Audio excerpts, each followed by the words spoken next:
یہ شے ملتی ہو کہ جب سپریم کورٹ کے جج ہی اپنے جج سے ان کی نہیں بنتی اور سپریم کورٹ کے جج ہی ان کے خلاف ہیں تو پھر ہمیں بھی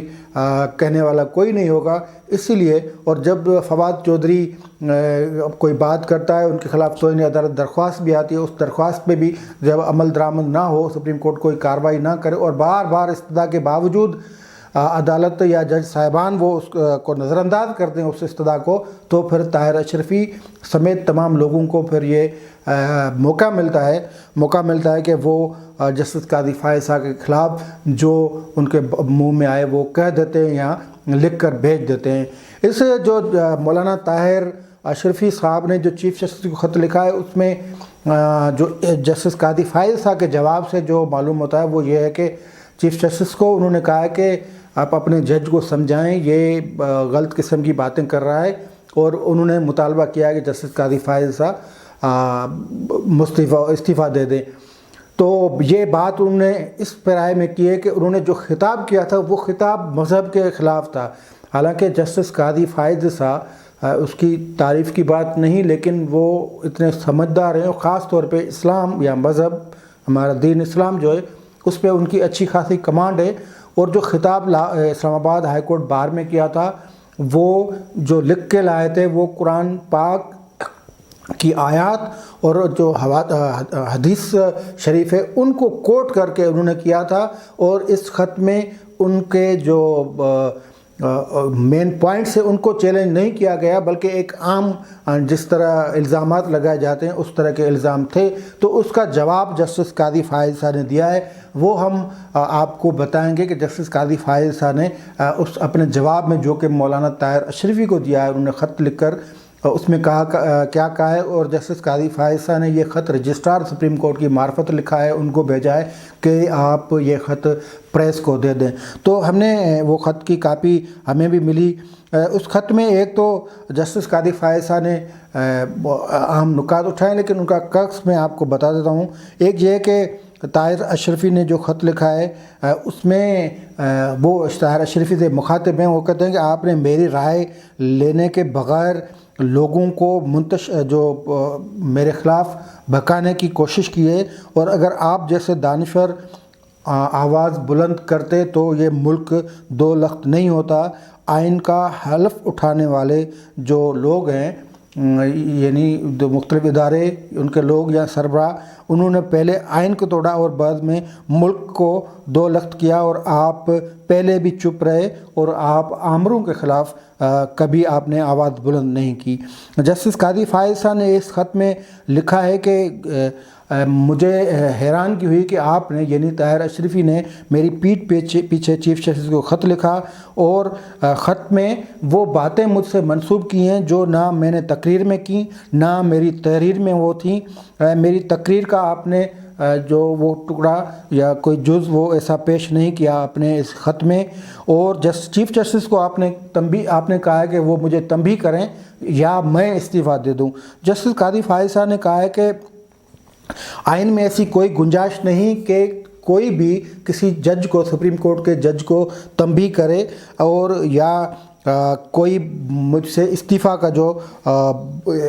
کا مطالبہ ہے تو وہ آپ مجھ سے استعفیٰ کا مطالبہ کر سکتے تھے سیدھی ریت, لیکن یہ آئین کسی کو بھی اجازت نہیں دیتا کہ کوئی چیف جسٹس کسی جج کو اعلیٰ عدلیہ کے جج کو کہے کہ وہ استعفیٰ دے دے. یہ جسٹس قاضی فائز صاحب کے جو خط کے جو ان میں خط کے جملے ہیں یا الفاظ ہیں, اقتباس جو ہے وہ میں آپ کو پڑھ کے بتا رہا ہوں. تو جسٹس قاضی نے کہا کہ کوئی آئین چیف جسٹس کو یہ اجازت نہیں دیتا کہ وہ اپنے جج سے استعفیٰ طلب کرے. افسوس کی بات ہے کہ ملک میں جو عامر آئے انہوں نے اعلیٰ عدلیہ پہ حملہ کیا اور گھروں کو ججوں کو جبری طور پہ گھر بھیجا گیا, اور افسوس کی بات ہے کہ آپ جیسے دانشوروں نے ان کے خلاف آواز بلند نہیں کی, اور نہ ہی جو جابر عامر تھے ان پہ آپ نے کبھی تنقید کی. یہ حقیقی بات ہے کہ طاہر اشرفی ہمیشہ چڑھتے سورج کے سلامی رہے ہیں, اور اس طرح کے جو بھی حاکم آتا ہے تو یہ اس کا ہی یہ دین ہے کہ اب اس وقت وہ ان کو وزیر اعظم عمران خان کا معاون مقرر کیا گیا ہے, اور عمران خان کی یا ان کی حکومت کی پالیسی جسٹس قاضی فائز صاحب جیسے جو لوگ ہیں یا جج ہیں ان پہ تنقید کرنا ہے, اور اسٹیبلشمنٹ اور حکمران جماعت یا حکومت جو ہے اس کے عطاب کا نشان رہے ہیں جسٹس قاضی فائز صاحب، اور پھر ایسے ہی معاون اگر ہوتے ہیں تو پھر وہ سمجھتے ہیں کہ جسٹس قاضی فائز صاحب کو بولنے کے لیے اگر بولیں گے تو کوئی کچھ نہیں کہے گا، کوئی رد عمل نہیں ہوگا، کوئی توہین عدالت نہیں ہوگی، حالانکہ جج وہ خود عدالت ہوتا ہے۔ تو اگر کوئی کسی جج کے خلاف بات کرتا تو شاید اب تک وہ سلاخوں کے پیچھے پڑا رہتا ہے۔ جسٹس قاضی فائز صاحب نے لکھا ہے کہ میرا ایمان ہے کہ جب میں 2009 میں بلوچستان ہائی کورٹ کا چیف جسٹس مقرر ہوا، اور جس کی میں نے ذاتی خواہش کبھی نہیں کی تھی، اور پھر سپریم کورٹ کا جج بنا، تو یہ اللہ پاک کا کرم تھا، اور میں نے ان جو عہدوں کی ذمہ داری اس لیے قبول کی تاکہ عوام کو میں انصاف کر سکوں۔ اگر جس دن میں نے یہ سمجھا کہ میں وہ کام نہیں کر سکتا، اس دن میں بغیر جھجک کے، بلا جھجک کے میں استعفیٰ دے دوں گا۔ اور آپ کے جو الزام ہیں اس کے حوالے سے میں آپ کو یہ کہوں گا کہ میں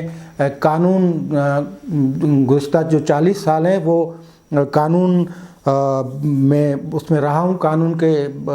ادارے میں، یعنی قانون سے میں جڑا رہا ہوں، اس کے باوجود خود کو قانون کا میں شاگرد سمجھتا ہوں، اور میرے مقالے کا جو عنوان تھا وہ اسلام،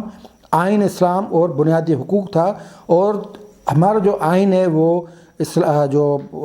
ہمارے جو آئین میں بنیادی جو حقوق ہیں وہ قرآن پاک اور سنت کے مطابق ہیں، یہ جسٹس قاضی فائز صاحب کہہ رہے ہیں۔ انہوں نے کہا ہے کہ اس حوالے سے کوئی بھی تحقیقی کام نہیں ہوا، اگر آپ نے کوئی کام کیا ہے یا کوئی جو کتاب ہے وہ آپ کے پاس ایسی ہے تو آپ میری رہنمائی کریں۔ آپ نے میری رہنمائی کرنے کے بجائے آپ نے لوگوں کو جو بہکایا یا ان کو میرے خلاف کرنے کی کوشش کی، اور آپ نے اپنی ذاتی رائے، اور جو آپ کی اپنی ذاتی رائے وہ قرآن پاک اور حدیث کے سے مطابقت نہیں رکھتی۔ انہوں نے کہا کہ جسٹس قاضی فائز صاحب کہہ رہے ہیں کہ میں خود کو اسلامی علم کا ماہر نہیں سمجھتا، لیکن آپ کے سامنے کچھ نکات رکھتا ہوں۔ کسی بھی ملک کا آئین فقط مسلمانوں کے لیے نہیں ہوتا، لیکن وہ ملک کے پورے شہریوں کے بیچ میں ایک میثاق ہوتا ہے، اور سورہ نساء میں میثاق پہ پابندی کا کہا گیا ہے، یعنی میثاق کی پابندی کا کہا گیا ہے، اور اس آیت کا ترجمہ یہ ہے کہ مگر ان لوگوں کے خلاف نہیں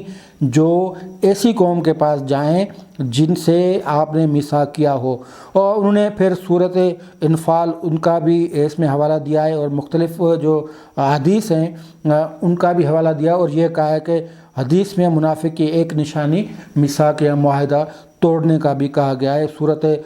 بقر جو ہے ان کی آیت کا بھی حوالہ دیا گیا، مختلف قرآن پاک کی آیات اور جو حدیث ہیں ان کا بھی قاضی فائز صاحب نے جسٹس قاضی فائز صاحب نے حوالہ دیا ہے اس خط میں، اور یہ کہا ہے کہ آئین میں غداری کی جو غداری سنگین جرم ہے آئین میں، جس کی سزا موت بھی ہو سکتی ہے۔ یہ یقیناً ہے کہ قرآن یا سنت میں پاکستان کے آئین کا کوئی ذکر نہیں ہے، اور غداروں کے لیے سزا بھی مقرر نہیں، لیکن سورہ بقر کی آیت نمبر 256 میں یہ کہا گیا کہ دین میں کوئی جبر نہیں۔ جسٹس قاضی فائز صاحب نے یہ خط میں یہ بھی لکھا ہے کہ ان لوگوں کو جن لوگوں نے آئین کی پاسداری کا حلف اٹھایا،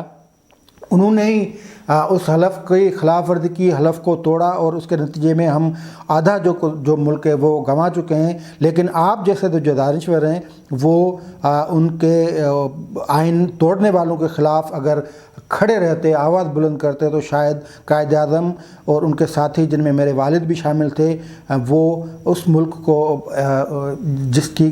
بنیاد قائد اعظم نے رکھی وہ اسلامی حیثیت سے وہ ملک قائم رہتا۔ میثاق پاکستان کو ہم آئین کہتے ہیں، اور آئین کی 5 ہر شخص کو خاص طور پہ آئین کا حلف اٹھانے والوں کو یہ پابند کرتی ہے کہ اس پہ آپ عمل کریں۔ لیکن افسوس کی بات ہے کہ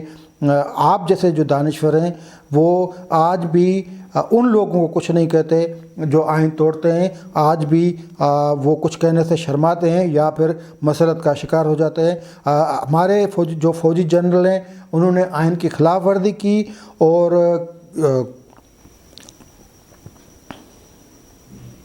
جس کی سزا جو ہے وہ پاکستان کے پورے شہریوں کو وہ ملی ہے، لیکن آپ نے کبھی ان کے خلاف پہلے بھی آواز بلند نہیں کی اور آج بھی نہیں کی۔ جسٹس قاضی فائز صاحب نے اس خط میں آخر میں یہ کہا ہے کہ آپ کی جو تنظیم کا جو نام ہے، یعنی پاکستان علماء کونسل، وہ اس کا پہلا جو لفظ ہے وہ کسی خطے کا ہے، دوسرا اسلامی، اور دوسرا عربی لفظ ہے، اور تیسرا جو ہے وہ